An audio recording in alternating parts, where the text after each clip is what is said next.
Hello, enthusiasts. Vance here. There's a strange thing about fast cars. The closer they get to their limits, the calmer everything seems. The steering still works, the engine still sounds healthy, the car still feels planted, which is why some of the worst moments in driving happen immediately after the brain says, "This feels stable."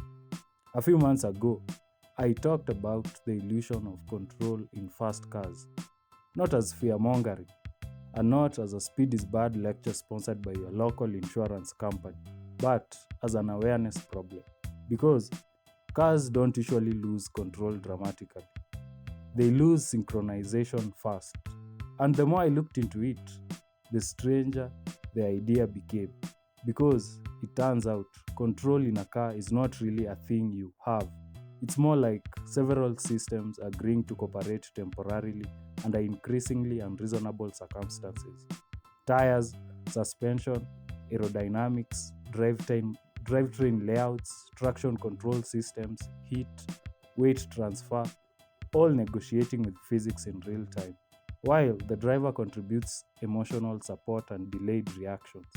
And once you understand that, a lot of driving behavior suddenly makes more sense, including why some crashes look sudden, some cars feel safer than they actually are, why Formula One doesn't really race the Nürburgring anymore, and why modern performance cars are quietly correcting people constantly. Because this isn't really a video about speed, it's a video about where control actually lives inside a car and how understanding that can prevent small mistakes from becoming very expensive physics demonstrations. Which is useful information because guardrails are surprisingly committed to their job. Most people imagine driving like this: steering wheel, direction, brake pedal, stopping, throttle, acceleration. Simple, direct, comforting. Unfortunately, that's not actually how the car works. That's just the simplified version your brain uses so you don't panic in traffic. At speed, control is distributed across multiple systems: tires interpreting grip, suspension interpreting road load, drivetrain distributing torque, aerodynamics distributing pressure, electronics correcting instability, and the driver interpreting all of this slightly late. So, what feels like you controlling the car is actually multiple systems agreeing just long enough to create the illusion of unity. Driving at speed is basically a group project where physics is the only member doing all the work and refusing to explain anything. And this matters because when those systems stop agreeing perfectly, nothing dramatic happens immediately. That's the dangerous part because the car still feels like a car. The steering still works, the throttle still responds, everything appears normal until the timing between systems starts drifting apart. And that's where the illusion begins. Tires are the final decision makers of the car. Four small patches negotiating with reality. Not the engine, not the driver, not the badge. Tires. Which is humbling when you realize all your confidence is resting on four contact patches roughly the size of postcards. Humanity looked at this arrangement and collectively decided, yes, 300 kilometers per hour seems reasonable. Tires are not just rubber, they are heat management systems, deformation systems, grip translators, and occasionally emotional support devices for overconfident drivers. And grip is not constant. This is where people get caught. Grip changes with temperature, road texture, tire pressure, load transfer, water, dust, heat cycles. So the same car can behave differently. 10 minutes later, one lane over, or after one slightly aggressive braking zone. And because that degradation is progressive, drivers usually don't notice the transition immediately. The car still feels fine, which is dangerous because fine is one of the most misleading sensations in high speed driving. Suspension is not always about comfort, it's the filter between you and reality. It's about information management. A soft suspension setup smooths road imperfections, increases stability feeling, delays sharp feedback. which feels nice because humans enjoy being light to gentle. A stiff setup sharpens response, increases road honesty, improves precision, but also it means every bump arrives like an email marked urgent. And this is where the first video connects directly. Suspension changes how early you realize grip is changing, not whether the grip is changing. That distinction matters because awareness delay is one of the biggest contributors to instability escalation.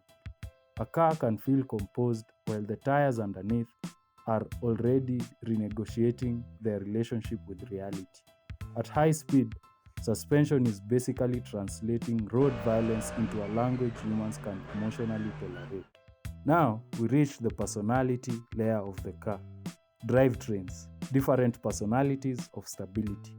Because drivetrains don't just change traction, they change how instability introduces itself. Front wheel drive, predictable, stable, slightly judgmental. Front wheel drive naturally resists rotation. When grip disappears, the car usually pushes outward fast, which is called understeer. Or as physics describes it, you requested turning, the tires declined. Front wheel drive tends to communicate instability early, which is why it's forgiving for most drivers. Rear wheel drive, now things become conversational. Rear wheel drive responds aggressively to throttle inputs, which means your right foot becomes part of the steering system, whether you intended that or not. Done properly, beautiful balance. Done poorly, sudden participation in rotational physics. Rear wheel drive usually reveals instability earlier, but also escalates it faster if inputs become abrupt. All-wheel drive, this is where confidence becomes dangerous. Because all-wheel drive increases traction massively. The car feels planted, stable, and shakable until suddenly it isn't. All-wheel drive often delays the sensation of instability, which means the driver approaches higher speeds before realizing margins are shrinking. And that's important because drivetrain layouts do not remove limits. They change how the limit feels, how early it announces itself, and how forgiving mistakes become afterward. Modern cars are quietly correcting people constantly. Traction control, the invisible argument with physics, which is probably for the best.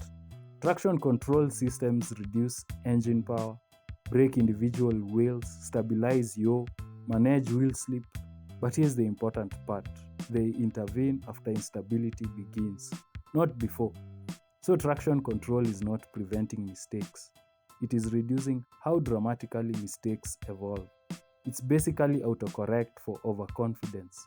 And modern systems are extremely impressive.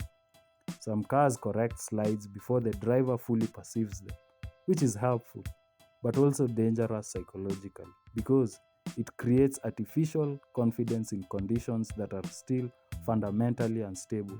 The car saves the driver repeatedly. The driver interprets this as skill. Physics interprets this differently. There is actually a perfect example of this entire discussion, and that's why Formula One doesn't really race the Nürburgring anymore. The Nürburgring is not really a racetrack, it is elevation change, tire stress, suspension loading, braking violence, and existential negotiation stretched across Germany. Modern Formula One cars generate enormous downforce, which sounds beneficial, and it is, until you realize more downforce also means more tire load, more braking stress, more suspension compression, more heat transfer. At the Nürburgring, the tires barely rest.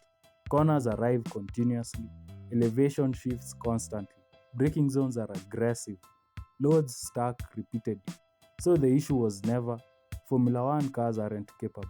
The issue is the system load becomes enormous for sustained periods, and tires don't fail dramatically fast. They degrade progressively. Grip consistency changes, response timing changes, heat behavior changes, meaning the car still feels functional, while synchronization underneath slowly changes, which should sound familiar by now. because that is the backbone of this entire video. At that point, the tire is no longer a tire, it is a contractual employee being psychologically evaluated at 300 kilometers per hour. And this matters because it proves something important. Even the highest level of motorsport is still negotiating tire limitations, braking limitations, heat limitations, timing limitation. Not fear, limits. Most incidents are not singular failures, they are stacked delays. Grip reduces slightly, correction arrives slightly late, weight transfers unevenly, another correction enters, traction changes again, systems stop aligning, and because humans compress events under stress, we perceive sudden loss of control, when in reality, the system had been drifting out of synchronization for several seconds already. That's why awareness matters, because awareness catches transitions earlier, not to make driving fearful, but to make it more readable. So, after all this, the conclusion is not speed is bad. That will be reductive. The real point is simpler. Control is not a single thing you possess, it is tires managing grip, suspension translating the road, drivetrains shaping behavior, electronics managing instability, and drivers interpreting all of this in real time. And the safer driver is not necessarily the slowest one. It's usually the one who understands where the system starts changing behavior before the car announces it dramatically. Because once you understand that, you stop treating driving like domination and start treating it like awareness. Control is real, it's just being managed by more people than you originally thought. Shout out to Neo, appeared in the physical world mid edit. Hit like if you enjoyed my video.